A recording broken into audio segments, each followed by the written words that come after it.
Welcome to this discussion on elements of effective job placement.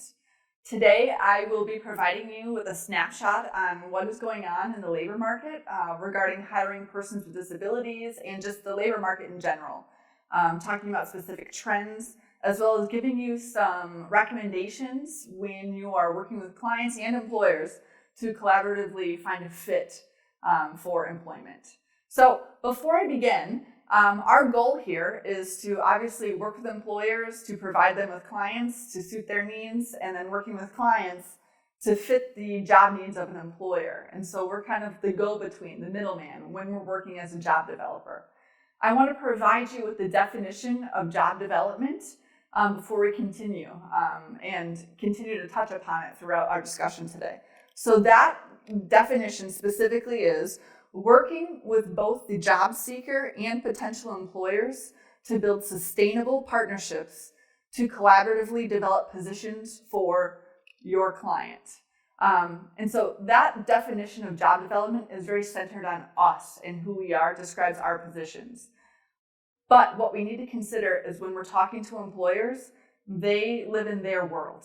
Our clients live in their world. And so we're in this in-between land where we have to navigate both systems together. And so you need to have the knowledge to live in both worlds and combine them. So we need to change our vernacular, we need to change the way that we think about employment, and we need to meet the needs of the audience. So let's kind of talk about this. First, let's talk about trends in the labor market. Specifically relating to hiring people with disabilities. So today, employment diversity is a hot topic. Employers are valuing diversity and wanting to hire candidates that would create a more diversified workforce in their business and agency, which obviously is good for many people, everybody, but it's good for persons with disabilities. So when we're out talking to employers, we really can kind of market ourselves as a diversity champion and somebody who can add to the diversity of a workforce. We also know from various research studies that employers have indicated that people with disabilities are they're valued. Obviously, they're effective workers, they are productive, and that by providing accommodations, there is little, if any, difference between an employee with a disability and an employee without a disability in terms of quality, efficiency, anything an employer would look for in an employee. And I bring that up. Hopefully you're thinking, of course, there's no difference. But I bring that up because employers have a perception that people with disabilities will work slower, will not be as efficient, will have a lower quality of end product or experience for their customer. And so we have evidence to be able to provide to employers to the contrary of that. And so it's our job to sell a return on investment to employers of hiring persons with disabilities. Also, many employers are misinformed about the cost of accommodations. They believe that to provide what an employee with a disability needs to do their job, it could bankrupt them or it could cost them so much money and they have no interest in providing that. When reality shows that most accommodations are free or cost under $100. And it's very rare that we have exorbitant costs of accommodations. And there are all sorts of ways to help employers pay for accommodations, which one of them is called the disabled tax credit, which I'll talk about later. It's our job to be aware of these ways to pay for accommodations to help employers think about how they can hire our clients to join their workforce. Another trend in education. Long ago, or decades ago, there used to be a gap in educational attainment for persons with disabilities. There were fewer people with disabilities going to college, getting a bachelor's degree or any advanced degrees. That is no longer the case, and we need to remind employers about it. In 1975, the Individuals with Disabilities Education Act was signed into law, and so most job candidates that are in the labor market today are entering into it. They've been in school with the protection of the IDEA. They've received accommodations, they've received supports, they know a little bit better about how to advocate for themselves. And so those individuals not only are graduating high school at increasing rates. So here I say 82% from the data given, but we also have more people going on to college, and we have colleges acknowledging that there are students with disabilities on their campuses, and that they're working with those students to provide them with accommodations to be successful in the classroom. So it's important that we remind employers that persons with disabilities are qualified, they're skilled, they're competent, and they're ready to contribute to the workforce in their specific business. Another aspect of the economy to be aware of in Trend 3 is the recession of 2009. This significantly impacted many, many Americans, especially those with disabilities. Specifically, while many Americans were being laid off, persons with disabilities are being laid off first. And now that many Americans have returned to work, many people with disabilities are just now or returned to work after persons without disabilities became employed. So we are recovering, and there is a positive trend here, but it's important for you to know and understand that our clients and their families were impacted more significantly by the recession than persons without disabilities, and to be sensitive to that. Our fourth trend here is changes in the job sector. We always need to know what's happening in the labor market so that we can best chase those jobs for clients and develop those relationships with employers to have the best outcomes. So currently, the Bureau of Labor Statistics in 2012 indicated that declining jobs are manufacturing jobs, postal service jobs, like a traditional, I'm not talking about FedEx, I'm talking about traditional postal workers, textile jobs, food service, food prep, things are becoming automated. And so we're seeing a decline in these markets, and we're seeing increased growth, not surprisingly, in healthcare. So lots of growth of nursing, physical therapy, certified nursing assistants, healthcare in general. Social assistance is described by the Bureau of Labor Statistics to include like a home healthcare aide or an independent aide. When I was reading the information, it almost sounded like personal assistants that you would think like people in Hollywood typically would have. So I found that interesting when reading that. And additionally, business services. So lots of businesses are in need of somebody to build a website and somebody to build in search engine optimization so that people find their website and bring customers to their door. So technological advancements, website design, internet intricacies, all of those things are on an upward tick. And so if we've got clients that are inclined towards any of those occupations, to have those connections to establish those positions. Trend 5. This is something that no matter the year, you will need to know about this. It's our responsibility to help clients understand their Social Security benefits and how working will impact them. And I recognize that this is a very complicated concept because everybody's benefits are different based on their households, how much they paid in taxes, and countless number of other variables. The Social Security Administration has on staff benefits planners. If you are uncomfortable talking to clients about this information coherently, with competence, which I understand, it's important that you connect a client to a benefits planner or somebody who is trained in understanding the Red Book. Because the algorithm that the federal government uses annually changes, and we need to make sure that we're not putting our clients in a hardship by putting them in positions in which they earn so much money that they are going to have to pay back money, which I've seen, or that they understand when they would lose healthcare benefits after 9 months, et cetera, et cetera. So this is our responsibility to understand and make sure our clients understand when becoming employed. Trend 6, the contingent workforce. These are our seasonal workers, our freelance workers, our temp jobs, for example. The Bureau of Labor Statistics says that this comprises upwards to 50% of our labor market, which is a significant number. And we're seeing more and more of it.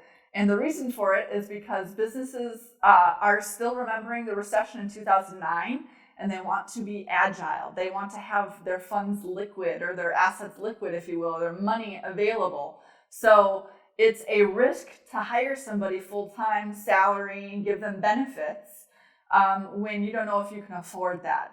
And so employers are likely to hire people in cycles throughout the year when their businesses, for example, retail, around the holidays, when there's increased traffic flow. That was a common business practice. And then after January 1st, we kind of let those people go.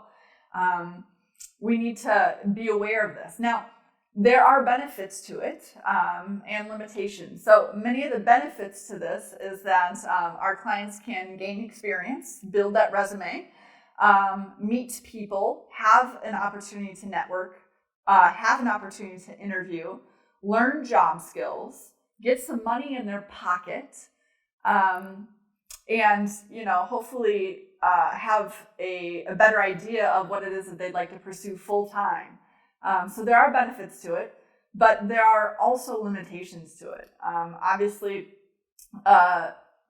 if you're in a temporary position or seasonal employment, you don't have access to benefits.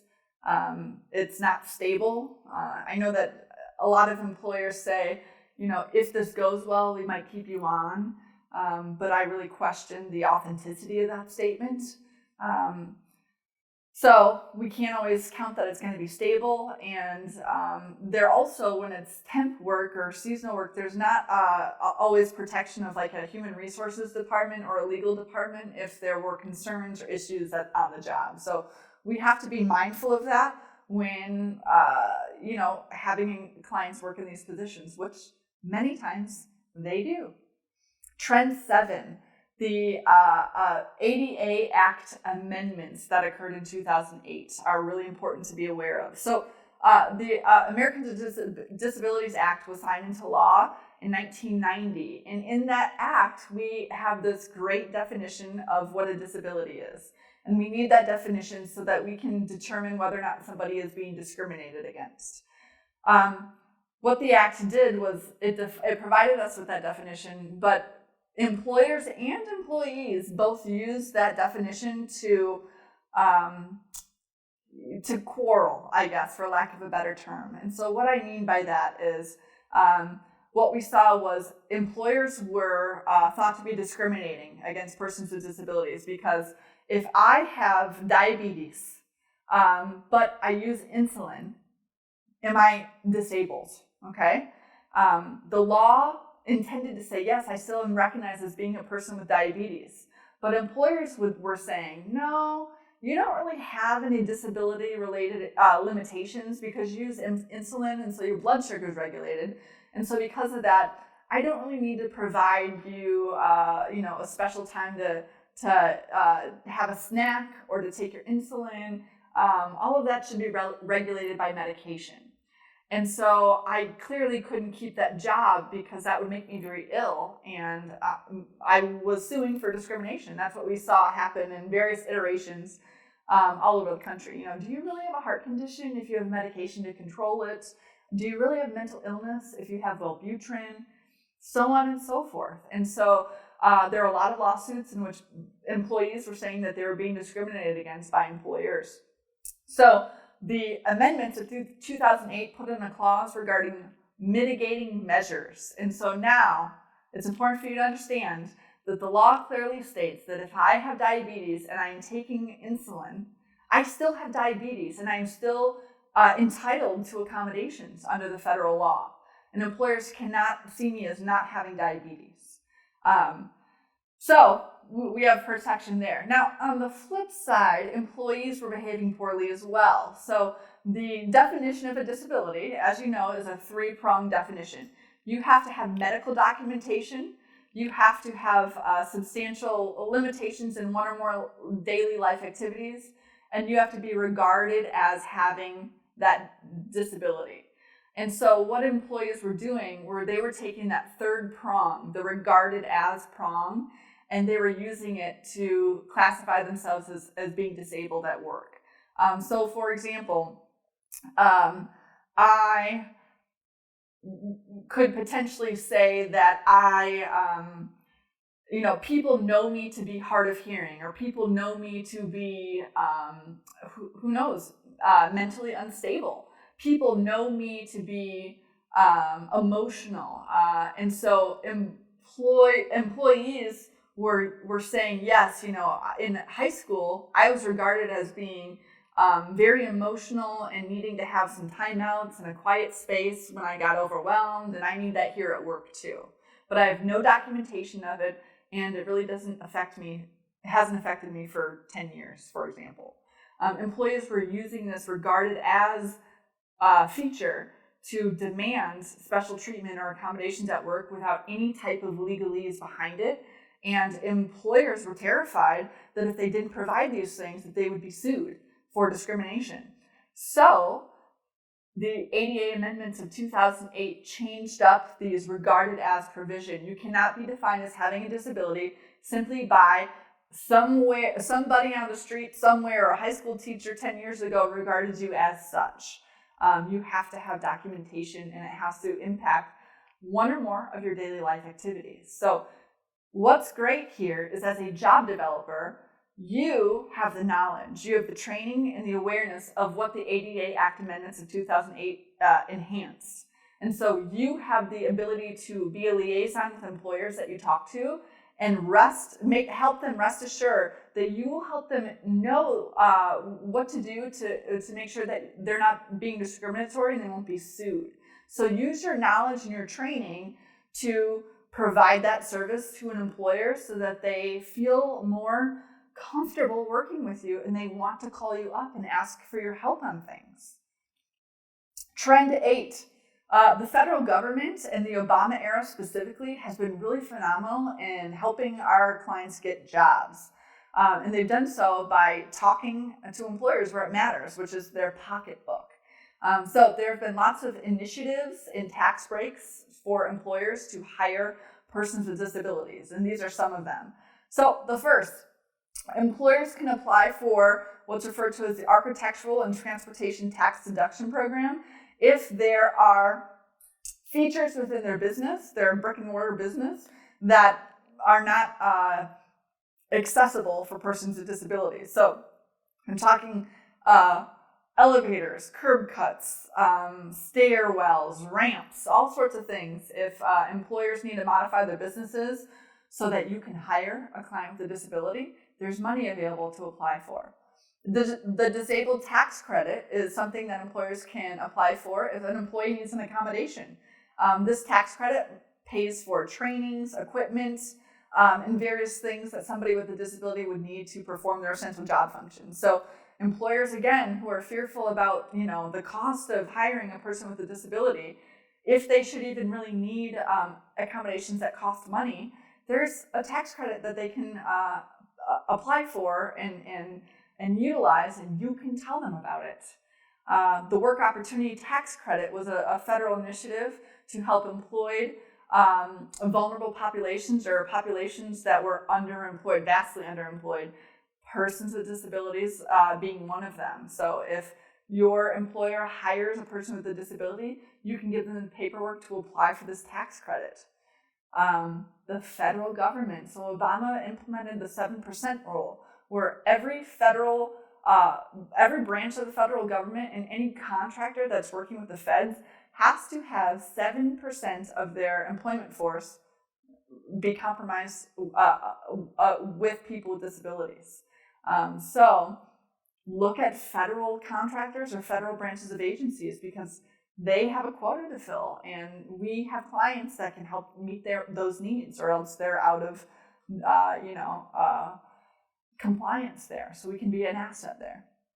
And then, of course, many businesses are veteran friendly and looking to hire vets for similar compliance issues.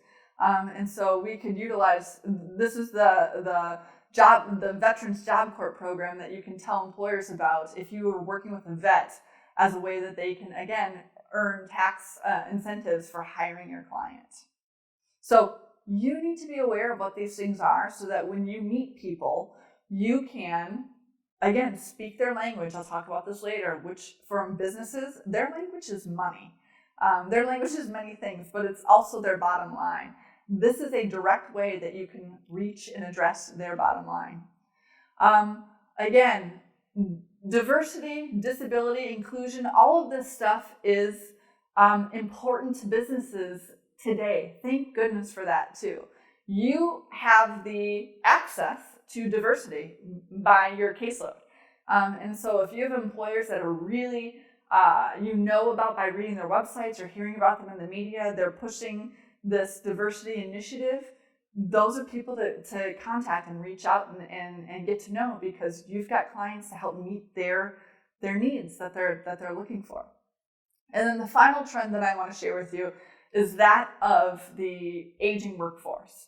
We have evidence to indicate that persons that are 65 years and older are still working.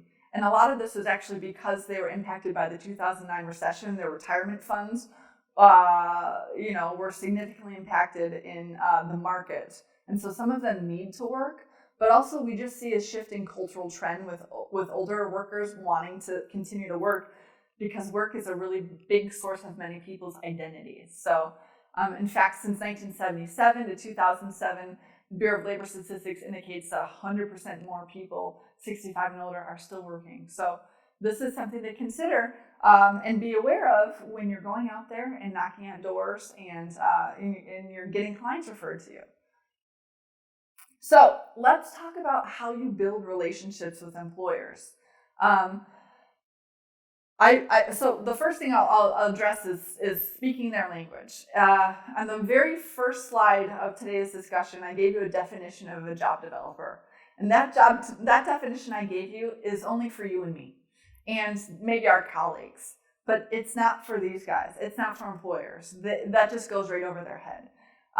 They really just want to know how you can help them, or you need to demonstrate to them how you can help them. That's your job.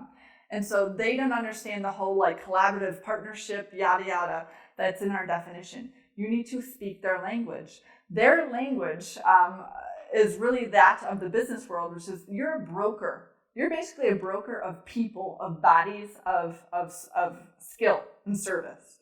And so you need to clearly express that to them, that you exist to help broker relationships to make their life easier. As an example of how to speak their language, okay? Don't talk about necessarily, you can call yourself a job developer, but don't dwell on that title, because that doesn't mean a lot to them. Introduce yourself as their broker. In fact, with an analysis of different terms used to describe what it is a job developer does, here are some examples that are phrased in a way that speaks the language of businesses, okay? What's a job developer? Somebody who is aggressively seeking out new business opportunities through presentations and cold calling. That's what I do. That's how I can help broker employees for you to meet your needs. I develop and cultivate network relationships with local businesses. I talk to lots of people. I get to know everybody and how I can meet their needs. My favorite. I identify and fulfill the needs of clients in a timely manner without sacrificing service and candidate quality. So again, I'm here to meet your needs efficiently and effectively, and to not waste your time. So think about the way, and I'll talk about this more, of how you speak their language, and not in our clinical counseling terms all the time. Speak in the language of business. Know what an employer needs before they do, or know what they need in general. So if it's a food service industry, know when their busy times of day are, and when you might be able to specifically meet their needs or talk to them about hiring clients. Recommend things such as, do you need somebody for the lunch shift or the dinner shift? Understand what's going to be important to them when you go into their businesses. Talk about the return of investment on hiring people with disabilities. I mentioned this earlier as a trend. Trend number 1. Businesses care about money, again. So talk about how your client, Sally Joe, is going to be a return on investment for that business. If that business is valuing hiring, having a diversified workforce, talk about that when you're talking to employers. Speak their language, research the companies, and understand what you can say when you meet them to, be on the same page as they are. The next thing to be aware of is tailoring your message. So in today's world, we have Twitter, which is 140 characters. We have Snapchat. We have all sorts of things that are direct, concise, specific content, and it comes at people quickly and fast. So be mindful of that. If you walk into a business, you don't want to take up a lot of time and be slow and on your schedule and your agenda. You need to go in there quickly and be to the point before they lose focus and they don't have, frankly, a lot of time. So this is where we recommend an elevator pitch, a 30-second pitch about who you are and what you can offer to somebody. And so, again, to emphasize return on investment, I have a small little script for you to consider when you're going in and talking to an employer. How about this? All of my candidates are not only qualified, but they have been pre-screened based on job descriptions and requirements, which may or may not include reference checks. Okay, so an employer knows that if they work with you and they have a job opening, you have somebody that is already what they're looking for, and you've already got the information to do reference checks for them. Boom, they don't need to spend any time searching. You've got what they need. So think about those again. Elevator pitch, how you can go in there and talk from the broker perspective and speak in their language. They're not going to come to you, shocker, I'm sure. So you need to go out to them. You need to join, Chamber of Commerce meetings. You need to attend job fairs. You need to get to know people and meet people so that they see you as a value that they can take advantage of. Once you develop relationships with employers, and this takes time, but use them to have direct access to clients. So involve them. If you're doing a job club and you're doing mock interviewing, ask somebody that you have a relationship with if they'll come in and sit on the panel for mock interviewing so that they can actually not only help your clients, but maybe there's a client there that they're like, I want to hire that person. Or have them, ask them if they'd be willing to serve for an informational interview or job shadowing so that you're brokering, again, that relationship between the client and the employer. So as much as you can get them involved with candidates after you've developed that language and they know that you are an asset to their business, let's get clients in front of them. And then finally, selling success. And again, this is talking about that return on investment and building the case for hiring people with disabilities and all of the evidence about it. The best way to sell something is to give concrete examples and specifics. So if you're talking to a law firm and you've got a client for a receptionist position or they've got a receptionist position opening, give an example of another law firm that you worked with or another candidate that you've employed as a receptionist somewhere. And if you don't have any of those, be sure that you're talking to colleagues about who they're placing and where so that you can say to this attorney or this business manager, oh yeah, in the past 2 months, we've placed 5 different receptionists, in your zip code. Sell success by using concrete figures and facts to help, again, businesses speak their language, and that's numbers and money and bottom line. So this is some tips about building those relationships. Now let's talk about our client or job seeker. We need to, first of all, find a good fit and a good match. We're wasting everybody's time if we don't consider our job seekers' needs in addition to the employer needs. So we need to ask our clients, what type of job are they looking for? Do they need benefits? What hours do they need? Are there any disability specifics or disability implications that we need to consider, like breaks, or maybe they can't work around loud noises or unstable environments such as ladders, things of that nature? We need to make sure that we're asking those questions so that we don't put a client in a job that's not a good match for them. Clearly communicating skills. So our clients are, multidimensional individuals that are just looking for this one job right now. But they might have accomplished a great deal of things in the past, and it's difficult to sell all of that initially or in a one-page resume. So I strongly encourage you to work with your clients to create a digital presence or a website, an electronic portfolio, or if somebody is more of like a They have more of a concrete art form or product, an actual portfolio that you can show to employers when you meet them. Make sure that you can clearly demonstrate to somebody, to an employer, what your specific client skills are. The example that I always use with students is when I work with clients that are nonverbal,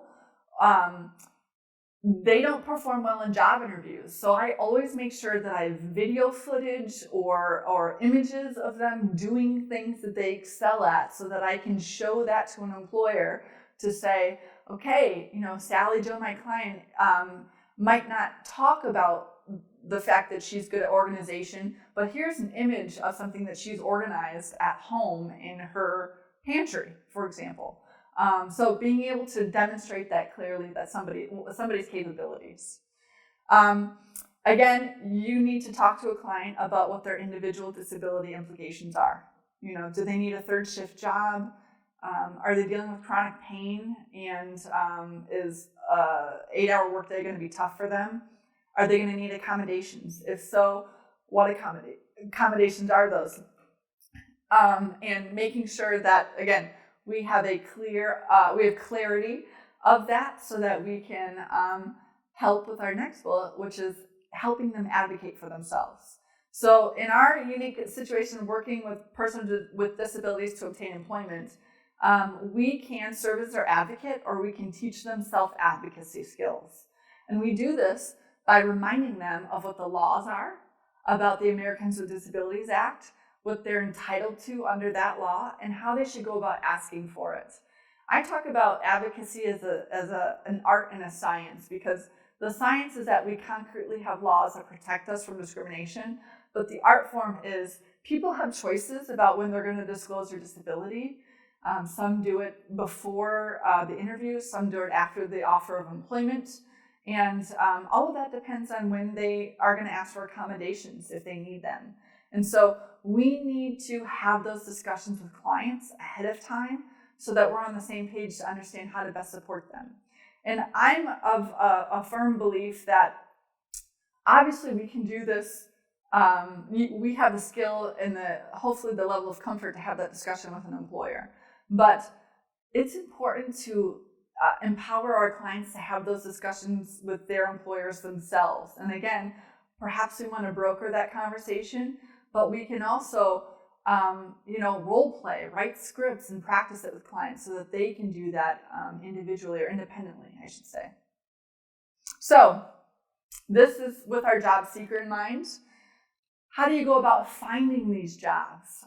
Okay, so as a job developer, you're doing exactly that. You're talking to business owners, you're pounding on pavements, you're looking on Monster and Indeed, but you're also, I encourage you, being a citizen in your community as much as possible. If you work in the community in which you live, this is a great opportunity when you go out in public or go to various events in your own time to keep an eye out for businesses that are hiring and talking to people as appropriate. So, and I am saying, if you're out to dinner with your family and you notice that there's a hiring sign, or if you don't notice that there's a sign and you say, hey, are you guys hiring? Or and if they are, to talk to the manager about that and introduce yourself. Every opportunity to, again, meet somebody in a low stakes situation is an opportunity. So I encourage you to be aware of those and taking advantage. We treat businesses differently based on who they are, so customize how you talk to different people. It's noon. We're at dinner with our family. So it's 6 o'clock, 7 o'clock at night, 8 o'clock at night if you eat later than I do. And the restaurant's really busy. So do you really want to talk to the manager then, or is that a bad time? Perhaps you want to leave a card, or just say, hey, my name is such and such, and I broker business owners with employees looking for work. Can I call you tomorrow? When's a good time? So make sure you change up your style based on the environment, the time of day, and the business sector that you're working in. What's the culture at this organization? You need to figure that out to figure out how to customize your approach, really. So when you go there, you could ask for a tour. You could talk to other workers that work there. You could ask a manager to kind of summarize for you the skills of the workforce at this organization or the values of the workforce. And then a great way to assess workplace culture is also to look at the company's website and they'll talk about what their mission is, if it's diversity, if it's growth, if it, whatever it might be. So make sure that you can kind of understand what the culture is. Customizing employment.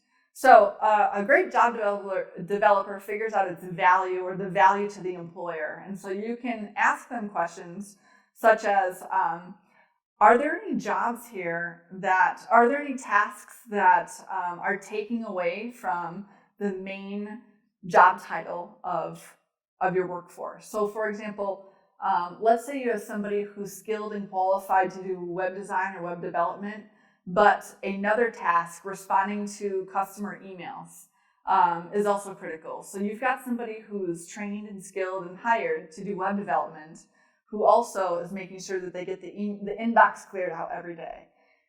Do you have a client that can do that for that person to free up their time to do what they're skilled and trained to do and hired to do and probably paid better to do? So think about how you can pitch yourself to employers. Are there jobs that are seasonal or temporary that are needed now or needed in a few months that you can provide them with somebody to help do? That's the business model that employers might represent or respond to. Are there tasks that they want done more often as a business owner that aren't getting done because there's not enough time in the day? For example, the emails. Do you want customer emails returned to every 24 hours, but right now they're getting responded to in 3 to 5 business days? I've got somebody that can do that for you to achieve the mission statement or the value statement of your organization. So again, research the company, figure out the values, and figure out how you can customize or consider opportunities for your clients to broker that relationship. And then finally, some clients want to become self-employed.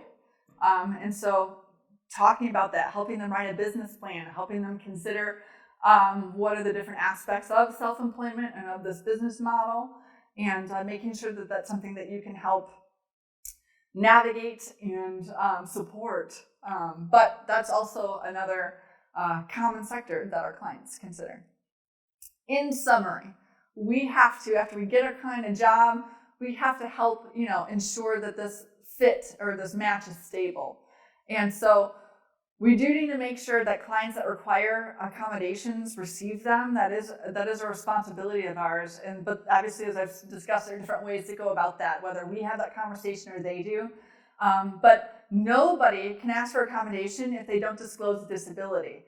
So again, we have to be aware of the law and understand the intricacies of when and how to do this. This is not a black and white subject matter. It's very complicated. So we need to make sure that we understand the intricacies of disability disclosure, and so that we can support the discussion of accommodations.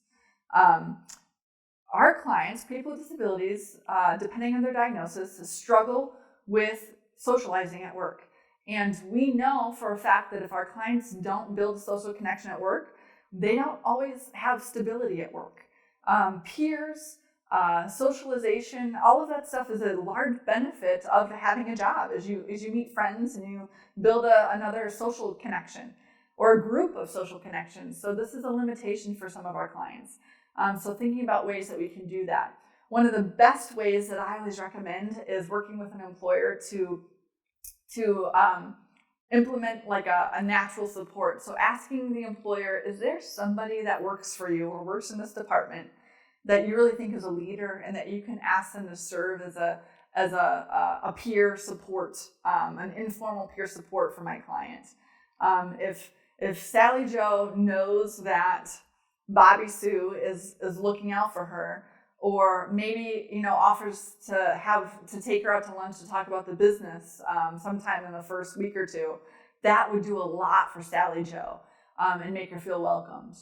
Something like that, it really does go a long way to help our clients, again, feel included in the workplace. and then continually checking in that ongoing support that happens to make sure that if the client has any concerns that they can run them by you, or if the employer has concerns that they can talk to you about those, so you can continue to collaborate or broker that relationship together, and then slowly fade out. But knowing that after that person's first day of work, it doesn't mean that you're not involved anymore. Part of brokering that relationship is checking in and making sure that you're supporting both parties for an extended period of time. So that completes today's discussion on elements of workplace development, and I thank you for joining me.